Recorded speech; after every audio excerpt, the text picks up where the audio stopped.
and relationship. Mungkin dalam kehidupan kita sering mendengar kalimat ini, citra diri dan hubungan, tentunya hubungan dengan Tuhan. Nah, kita akan belajar, citra diri ini berbicara apa yang saya yakini atau pikirkan tentang diri saya. Sekali lagi, citra diri berbicara tentang apa yang saya pikirkan dan saya yakini tentang diri saya. Citra diri bukan, ada berbagai versi, ada versi dunia, ada versinya Tuhan. Tapi sekarang versi yang mana kita mau ambil? Versinya Tuhan kah atau versinya manusia? Versinya manusia banyak. Pede, tampil di depan umum, pandai ngomong di depan umum, pintar dan sebagainya. Tapi di sini Tuhan mau citra diri yang seperti apa yang kita harus miliki. Citra diri juga berbicara tentang apa penilaian saya terhadap diri saya. Terkadang kita sebagai manusia sering membanding-bandingkan diri kita dengan orang lain. Oh, dia lebih cantik dari saya. Dia banyak talenta dibanding saya. Dia lebih kaya dibanding saya tidak bisa. Saya dilahirkan dari keluarga yang sederhana, sementara kawan saya dari orang kaya. Bukan itu yang Tuhan mau, saudara. Mari kita buka Alkitab kita di Yeremia 1 ayat yang ke-5. Sudah dapat? Boleh kita sama-sama baca?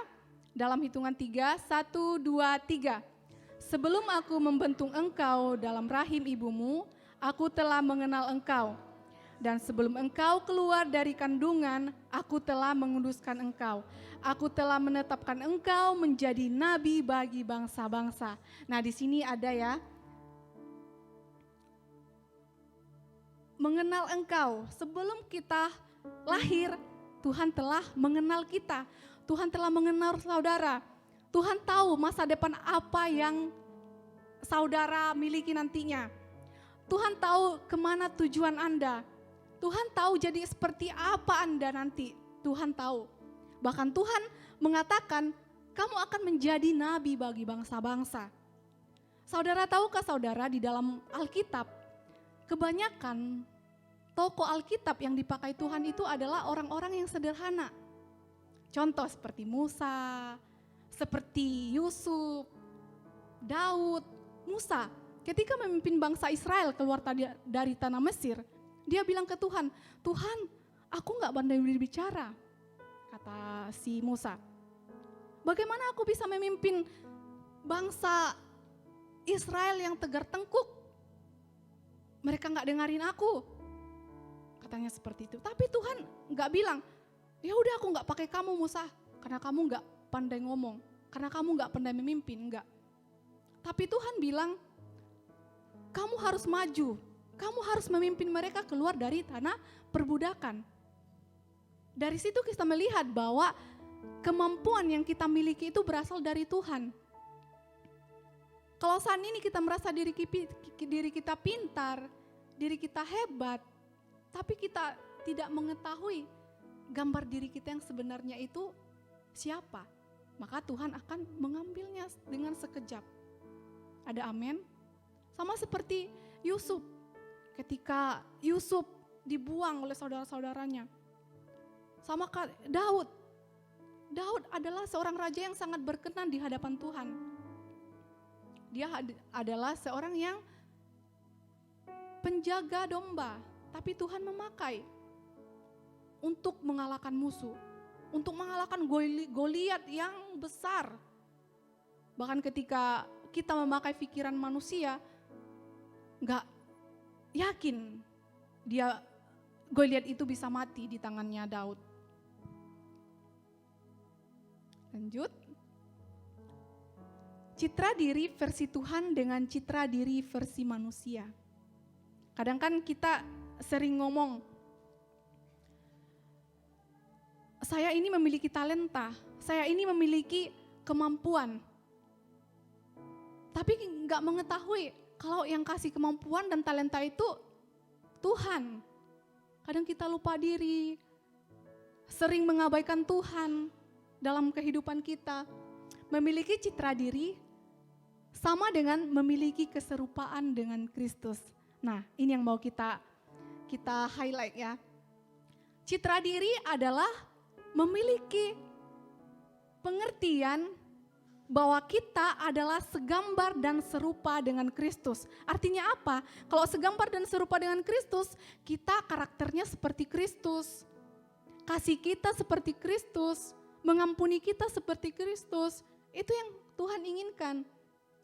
Selama ini kita pusing apa kata orang. Karena sebenarnya kita masih krisis keyakinan tentang siapa diri kita sebenarnya. Benar apa benar?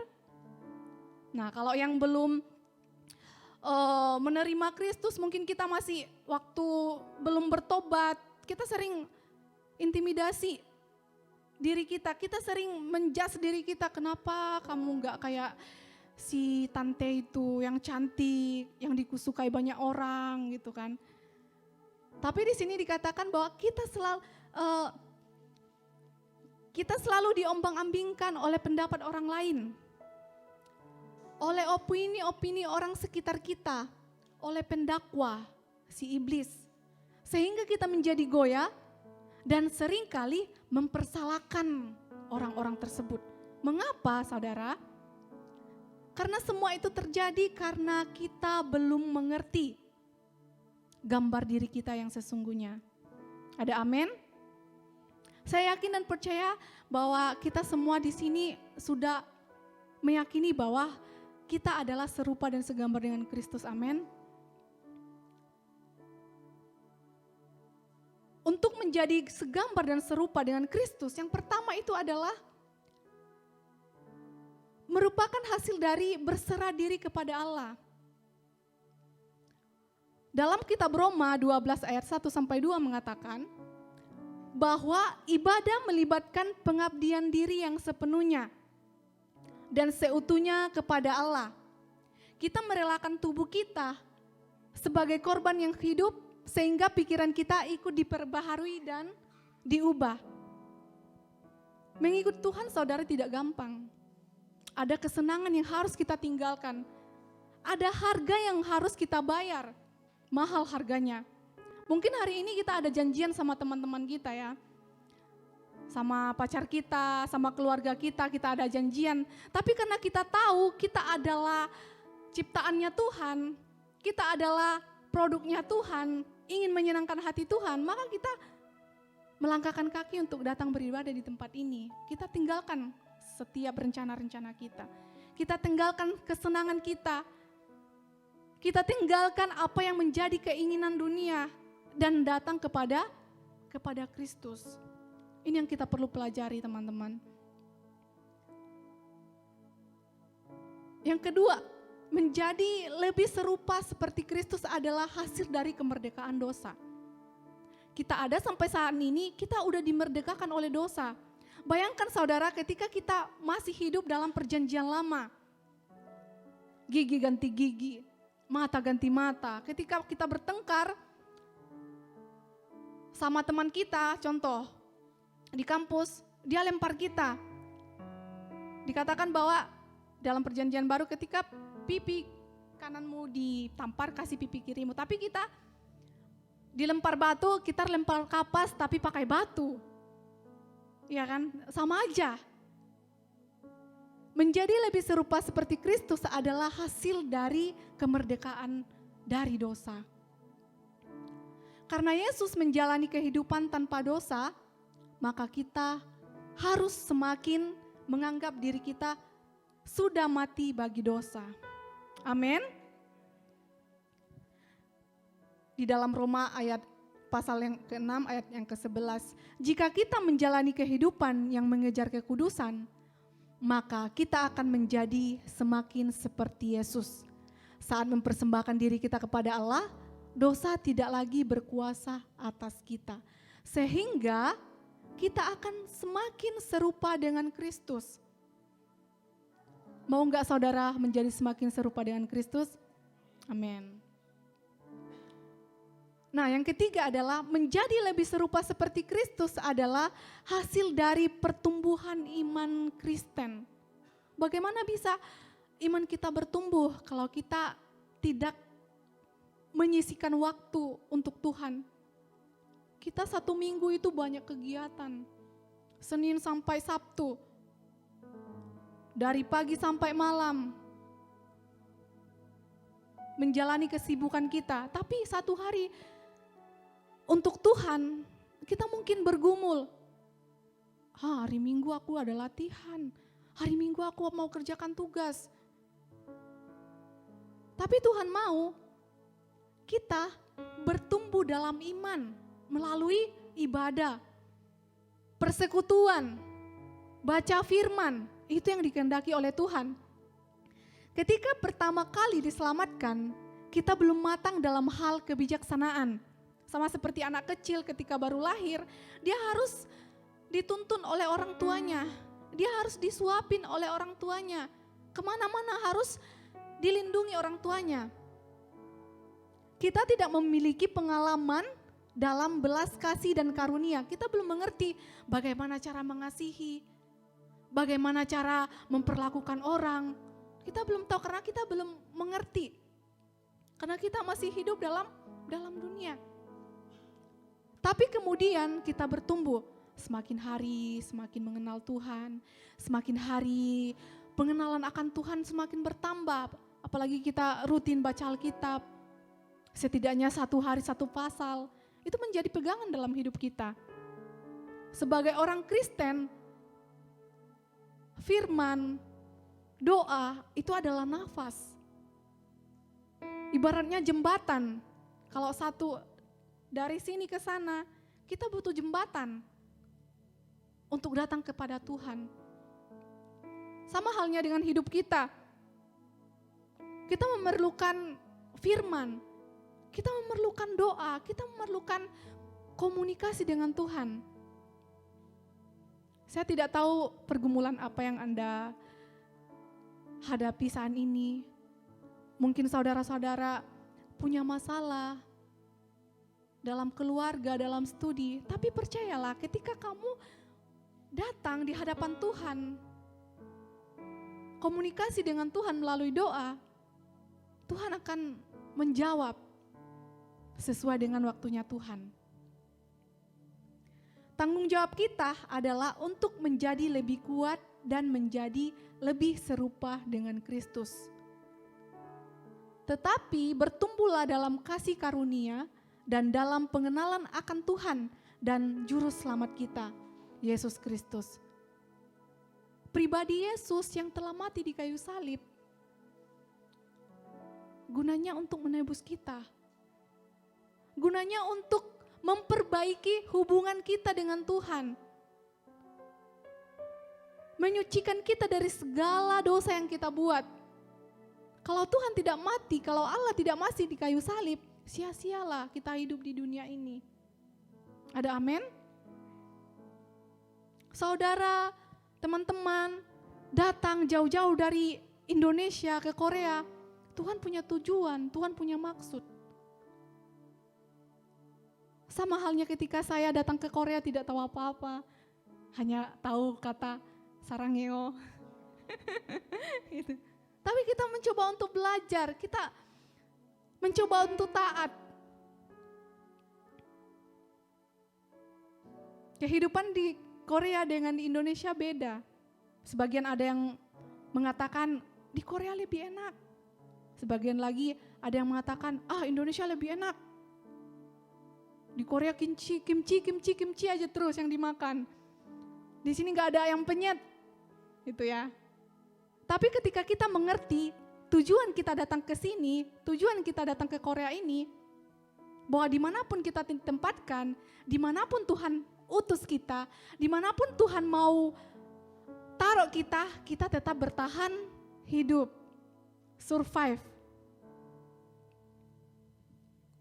Dan kiranya Tuhan menjadikan kamu bertambah-tambah dan berkelimpahan dalam kasih seorang terhadap yang lain, sama seperti kami juga mengasihi kamu. Tuhan mau kita mengasihi sesama. Siapa yang kita kasihi? Bukan hanya orang-orang yang ada di dalam gereja ini saja, bukan. Tapi Tuhan mau mengasihi semua orang. Karena Allah itu adalah kasih. Maka kita harus mengasihi diri kita sendiri.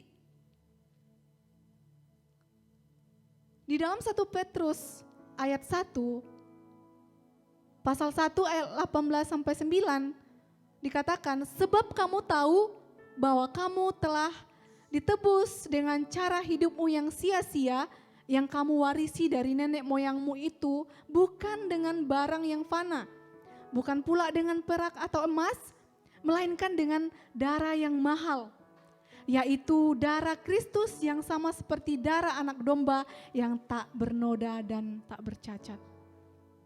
Bayangkan saudara, ketika Yesus rela mati, darahnya yang bercucur buat kita. Tapi kita gak paham jati diri kita itu seperti apa.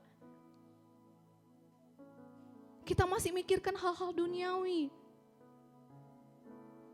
Kita masih merasa rendah diri. Kita masih merasa terintimidasi. Lalu apa gunanya Yesus mati? Tidak ada satu orang pun saudara yang rela mati untuk kita. Tapi Yesus rela mati buat semua orang. Satu hal yang bisa menyembuhkan yaitu darah Yesus. Mungkin kita lahir dengan nilai yang rendah. Kita ditolak. Karena ada banyak sekarang saudara, perkawinan yang tidak diinginkan, kelahiran yang tidak diinginkan, masih dalam kandungan sudah ditolak oleh orang tuanya karena terjadi kecelakaan dan lain sebagainya. Sehingga dia tumbuh menjadi pribadi yang insecure, rendah diri, takut di keramaian, takut dikritik oleh orang. Rasa takut, suka marah, tidak sempurna dan berdosa. Tetapi saat kita ditebus lunas dengan darah Yesus, berarti harga atau nilai kita sama dengan harga atau nilai darah Yesus. Bisa gak kita beli darah Yesus saudara? Gak bisa kan? Betapa berharganya Tuhan itu. Pengorbanan. Pernah gak saudara berpikir, kok Tuhan itu rela ya mati buat saya? Bahkan setiap hari saya berbuat dosa, sering menyakiti hati Tuhan. Kalau Tuhan bisa bicara, dia sudah mengatakan, anakku, banyak sekali kecewaku denganmu. Anakku, kembalilah. Tapi di sini Tuhan bilang, ketika kamu berdosa, bahkan dosamu seperti kermizi yang merah banget. Tapi Tuhan tebus.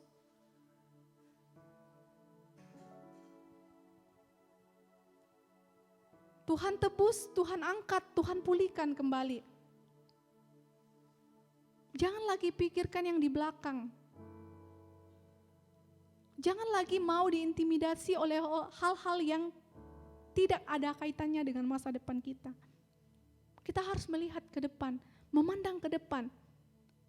Mungkin kita sering jatuh ke dalam dosa, tapi saat ini kita mau katakan, Tuhan, aku mau ikut Engkau.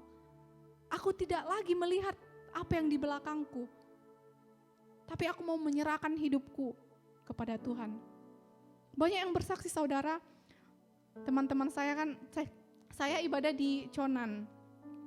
Kebanyakan jemaatnya berasal dari Jawa, Surabaya.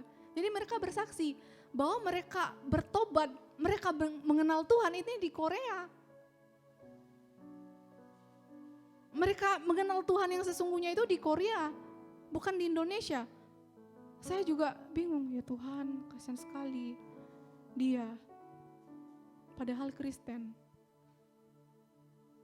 Nah, tapi ketika kita melihat itu adalah perjuangan dia, perjalanan hidup dia, kita nggak tahu kehidupannya seperti apa. Bahkan ada yang dia nggak Kristen dari lahir, tapi setelah di Korea ini dia mengenal Tuhan. Dia lahir baru, dia menemukan cinta mula-mulanya kepada Tuhan.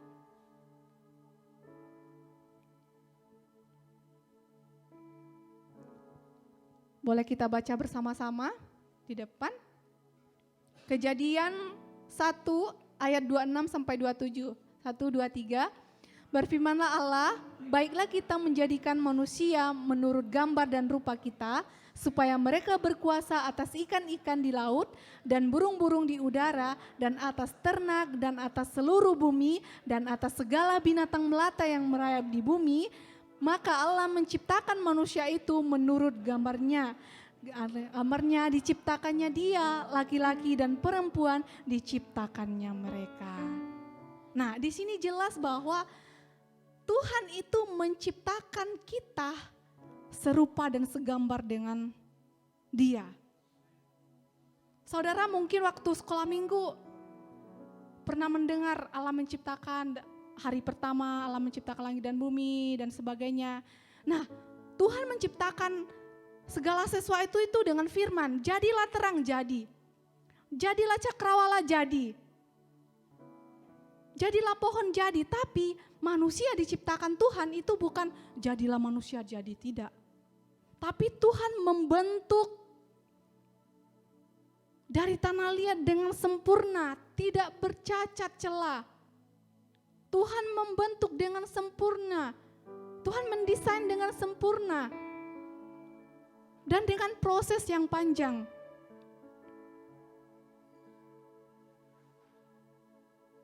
Tuhan tidak menciptakan manusia, jadilah Adam dan Hawa, tidak. Tapi ada proses. Bahkan Tuhan menghembuskan nafasnya kepada manusia tersebut. Makanya dalam diri kita ini saudara, ada pribadinya Tuhan.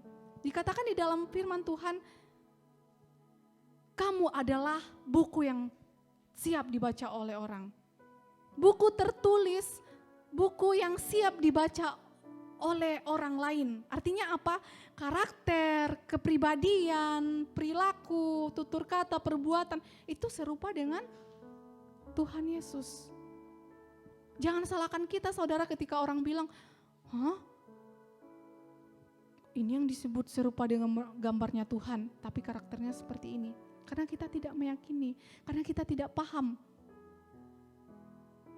citra diri kita itu sebenarnya apa.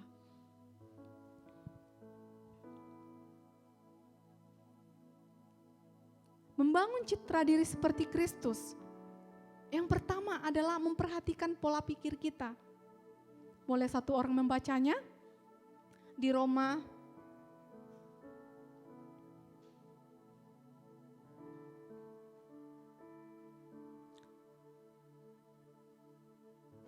berapa itu? Roma 12 ayat 2, boleh satu orang membaca untuk kita?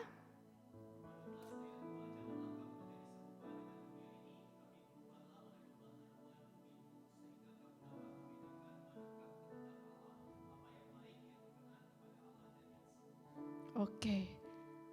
Janganlah kamu serupa dengan dunia ini, tetapi berubahlah oleh pembaharuan budimu. Dan kamu tahu mana yang baik dan mana yang tidak baik. Di sini Tuhan mengatakan bahwa ketika kamu memiliki citra diri seperti Yesus, maka kamu harus berubah. Kita harus berubah, bukan berubah menjadi Power Rangers ya. Berubah gitu ya, bukan. Tapi yang diubah adalah pola pikir kita. Karakter kita yang tidak baik menjadi baik. Tentunya penuh proses. Kita harus berubah oleh pembaharuan budi kita. Sehingga kita bisa membedakan mana kehendak Allah, mana yang tidak. Yang kedua, mengagumi apa yang dikagumi oleh Allah. Boleh kita baca?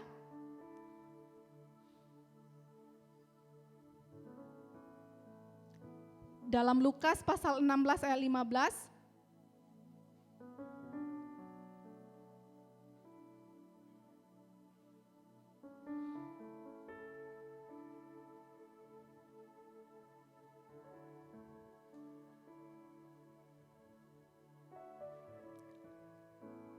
Mari kita baca. Lalu ia berkata kepada mereka, kamu membenarkan diri di hadapan orang, tetapi Allah mengetahui hatimu, sebab apa yang dikagumi manusia dibenci oleh Allah. Nah, artinya di sini apa sih yang dibenci oleh Allah? Kita mungkin mengagumi hal-hal duniawi, mengidolakan artis favorit kita, Lee Min Ho, dan yang lain sebagainya gitu kan, artis. Tapi di sini Tuhan mau kita harus mengagumi apa yang Tuhan kagumi, mengasihi, merenungkan firman Tuhan, menjalankan perintah Tuhan, itu yang Tuhan mau.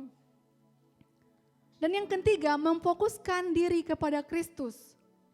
Di Ibrani pasal yang ke-12 ayat 2 sampai 5.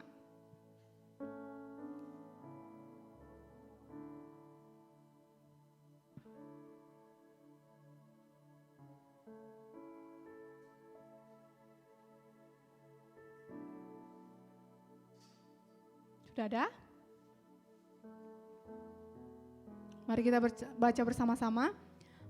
Marilah kita melakukannya dengan mata yang tertuju kepada Yesus, yang memimpin kita dalam iman dan yang membawa iman kita kepada sempurnaan, yang dengan mengabaikan kehinaan, ketekun memikul salib, ganti sukacita yang disediakan bagi yang sekarang duduk di sebelah kanan.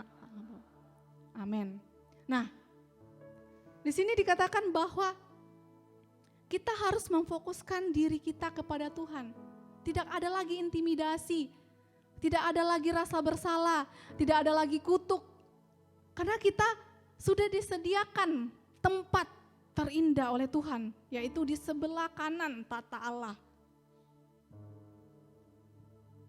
Boleh kembali lagi ke PowerPoint yang tadi.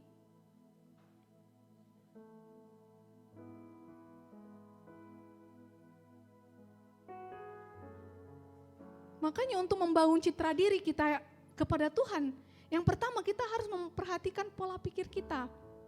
Tidak lagi pola pikir yang dulu, tapi sudah diperbaharui. Tidak lagi mengagumi hal-hal dunia, tapi hal-hal yang Allah inginkan. Dan memfokuskan diri kita pada Kristus, pada apa yang Tuhan mau. Nah, ini ada ilustrasi. Saudara pernah mendengar nggak ilustrasi ini? Seekor atau anak Raja Wali yang dierami dan dibesarkan oleh induk ayam. Dia berperilaku seperti ayam. Dia makan menggunakan mulutnya, dia berkotek-kotek. Padahal kita tahu saudara, Raja Wali adalah burung yang bisa terbang tinggi melintasi bumi. Tapi karena dia terbiasa hidup dengan kumpulan induk ayam, keluarga besar ayam jago kayaknya ini. Nah, jadi karakternya pun ikut seperti ayam. Dia nggak merasa bahwa sebenarnya dia memiliki kemampuan untuk terbang. Mencari makan pun dia nggak perlu menggaruk-garuk tanah. Dia bisa mencari makanannya di laut sana. Sama halnya dengan kita saudara, ketika kita tidak mengetahui, tidak paham citra diri kita seperti apa di hadapan Tuhan, maka mungkin kita ini seperti ayam. Padahal kita punya kemampuan yang dahsyat. punya kelebihan, punya talenta, tapi kita yang tidak mau untuk memulainya. Kita yang tidak mau untuk merubah itu. Kita diintimidasi oleh keadaan lingkungan sekitar kita. Karena keserupaan dengan Kristus itu kita belum pahami. Beberapa hal yang membentuk citra diri kita. Yang pertama itu hubungan kita dengan orang tua kita. Seperti yang saya katakan tadi, mungkin ada beberapa pribadi yang di keluarganya ditolak, sering dikasarin, tidak mendapat kasih sayang, sering dibanding-bandingkan oleh saudara-saudaranya yang lain. Ini salah satu hal yang membentuk citra diri kita yang tidak baik. Makanya ketika kita melihat diri kita, membandingkan diri kita dengan orang lain, kita akan merasa, kok aku kayak gini ya? Kok kehidupanku seperti ini ya? Yang kedua, hubungan dengan saudara. Hubungan dengan saudara sering menganggap adik saya lebih pintar dari saya. Kakak saya lebih hebat dari saya. Tidak ada yang mengasihi saya. Mungkin saya lebih pendek dari kakak saya. Kakak saya lebih cantik dari saya. Saya punya adik saudara nomor 2, dia masih kelas 1 SMK. Dia lebih tinggi dari saya. Padahal dia masih umur 16 tahun, kami jaraknya cukup jauh. Dia bertumbuh menjadi pribadi yang tinggi. Dia tinggi saudara secara fisik. Tapi saya memang dulunya berpikir, mungkin waktu kecil saya sering angkat-angkat air ya, taruh di kepala makanya enggak bertumbuh ke atas, bertumbuhnya ke samping gitu ya. Yang ketiga saudara, hubungan kita dengan teman sekolah dan guru. Ini yang membentuk waktu kecil mungkin kita sering melihat teman-teman kita itu lebih punya dari kita. Guru kita sering mengatakan, kamu tiru dong si ini, kerjain PR-nya 100 terus. Ini kamu tiap hari dapat 0. Itu yang membuat diri kita itu merasa rendah. Kenapa ya aku gak bisa seperti dia? Hubungan dengan masyarakat, status, budaya. Kadang kan kita melihat, orang Korea cantik-cantik ya. Orang Chinese juga cantik-cantik. Aku yang dari Mentawai, aku yang dari ini. Aku gak bisa bahasa Korea, aku gak bisa buat apa-apa. Bukan itu yang Tuhan mau. Sekarang kita melihat, kok dia bisa ya sekolah di luar negeri. Aku juga pengen lah seperti dia. Itu bukan ukuran yang Tuhan pakai untuk melihat seberapa citra diri kita itu di hadapan Tuhan, bukan. Bagaimana cara membentuk citra diri yang sehat? Bagi mereka yang memiliki citra diri yang tinggi, mereka sudah menyadari, menerima, berdamai dengan dirinya sendiri. Udah bertobat, berdoa kepada Tuhan, minta tuntunan Roh Kudus. Jadi setiap kali mengalami masalah, dia gak menyalahkan dirinya. Tapi dia, oh ya, memang belum beruntung aku saat ini. Bisa coba lagi. Itu yang Tuhan mau. Tapi ketika kita memiliki citra diri yang tidak sehat, kita akan fokus kepada kelemahan kita. Kita akan fokus kepada rasa sakit yang kita alami. Bagi yang citra dirinya rendah, fokus terhadap kekuatan, kelebihan, bukan kelemahan kita. Pasti Tuhan memberikan talenta. Ketika kita menyadari bahwa kita ini sudah dipulihkan, kita sudah memiliki gambar Kristus, fokus kita bukan lagi kepada yang negatif, tapi kepada hal positif. merubah cara bicara kita, mengatakan hal-hal positif kepada diri kita. Bukan mengatakan hal-hal yang negatif, aku tidak bisa, aku tidak mampu. Tapi mengatakan hal-hal positif kepada diri kita. Saya tidak sakit,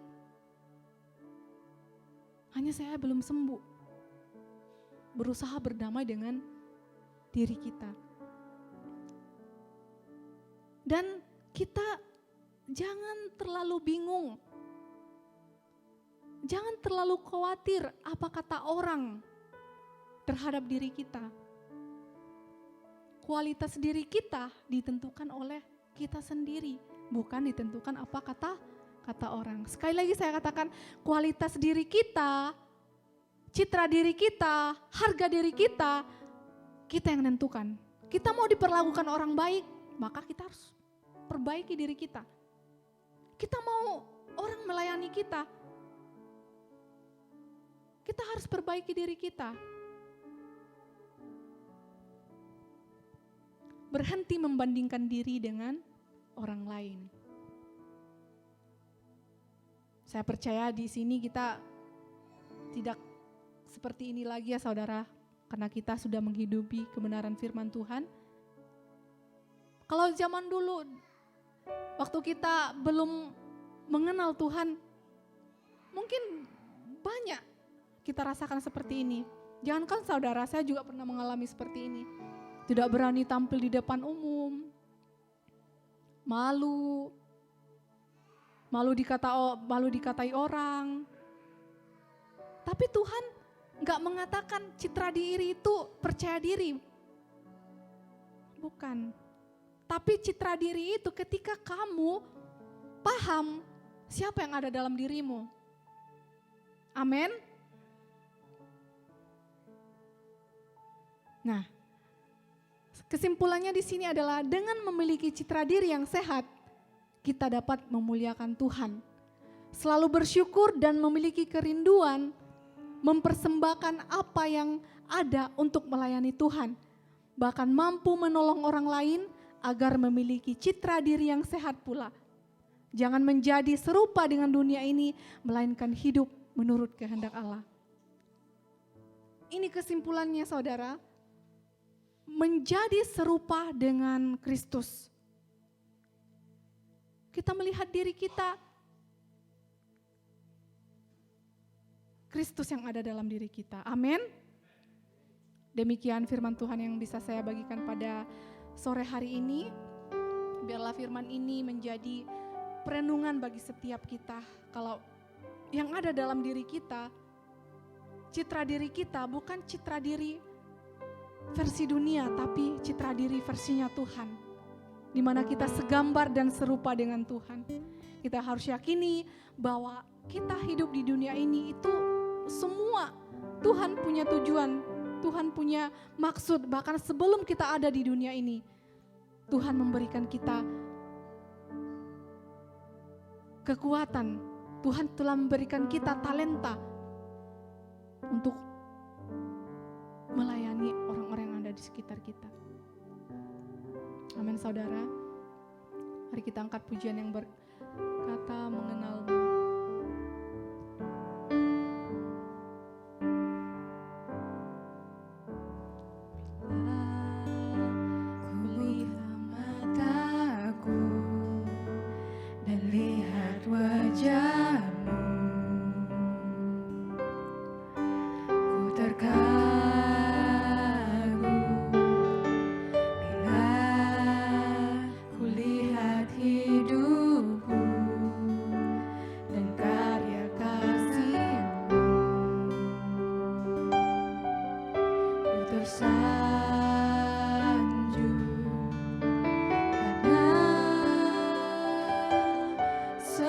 Yang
pribadi yang telah menyelamatkan kami, pribadi yang telah menyucikan kami Tuhan. Tuhan berikan kami kemampuan untuk menjalani hari-hari kami bersama dengan Tuhan. Meyakinkan kami bahwa Engkau adalah Sang Penyelamat atas hidup kami ya Tuhan